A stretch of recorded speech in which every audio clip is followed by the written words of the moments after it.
Welcome to Storytime with Sarah, a segment in which I take embarrassing series of events that have happened in my life and I turn them into a story so I can share with you and hopefully make you feel better about yours.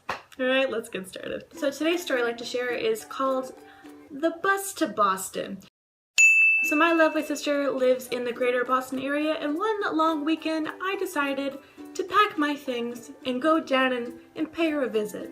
It's a nice thought, right? Not dangerous at all. No.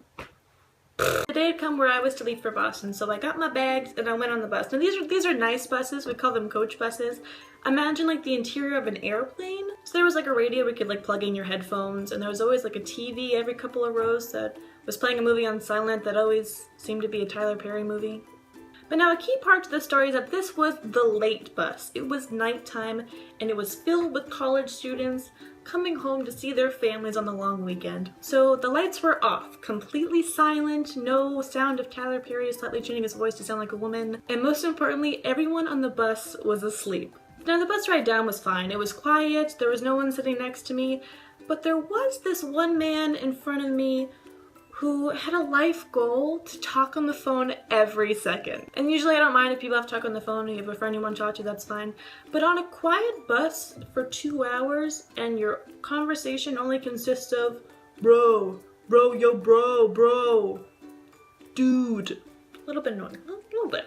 It's fine. And the worst thing about this guy is that he was a loud whisperer. Now, if you don't know what that is, I'm very jealous of you and you should not go on buses. So a loud whisperer is someone who talks in like a hushed voice, so it's kind of like hoarse sometimes, but every bit of their dialogue is completely audible from like a 2-mile radius. So anyway, it was quiet, it was late, everyone was asleep, Mr. Chatty Pants started to take a break from his phone calls, and I was listening to my headphones, head against the window, slowly dozing off. Now for those of you who haven't driven much around Boston, there's a lot of tunnels going into the city, and in those tunnels they go off into forks. So you're driving and you have to choose which way to go. So I was dozing off, head against the window, earphones in, and as we went over a small bump, I see the bus headed straight for a wall. So I do this. Oh my God! Everybody wakes up in a panic. The lights go on, the bus driver is gently concerned. I hear whispers of, "Is she okay? What happened?" And Mr. Chatty McPhee turns around and says this. And I'm not exaggerating, this is exactly how he spoke. "Yes, what the hell is wrong with you?" And I mutter something which did not help my alleged insanity that I had won the title of on this bus ride. So I continued to shrink into a corner, not upset or amused, just kind of thought like, what am I doing with my life? So everyone realized it was a false alarm, calmed down, took a deep breath, called their families, told them they loved them. No one did that.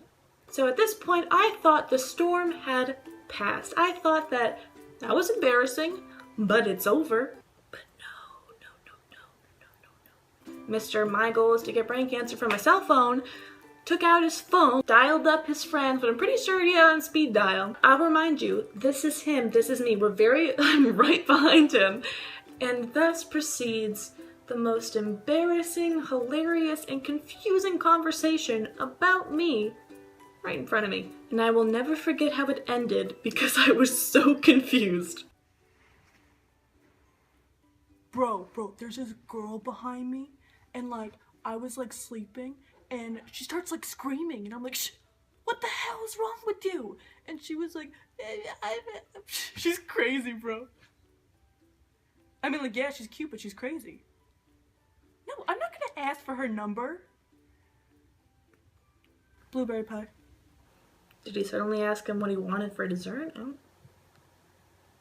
don't want blueberry pie. Do you want? I don't know. So that conversation in loud whispers went on for about 20 minutes, conversing between the crazy, psychotic girl behind him who screams at walls and deckable desserts that often contain fruit. So I sat for the remaining hour in a bus full of college students who were rudely awakened by the girl that's scared of walls until the bus stopped. And as I was getting off, I fell on my face. Now this was probably like the best day of my life. Like, it was really great. Like, I'm so happy that I had this day. Aren't you? That I was lying. So there you have it. That is my story time, The Bus to Boston. And I hope this has helped you with your self-esteem and that made you feel better about your life, that you're not as much as a loser as me. Because I'm not sure that many stories can top that. And if you can, I would love to hear about it. But that's going to do it for me for this week. If you enjoyed or want to see more of me, I heard there's a couple of buttons down below. They're pretty fun to click if you'd like. And until next time...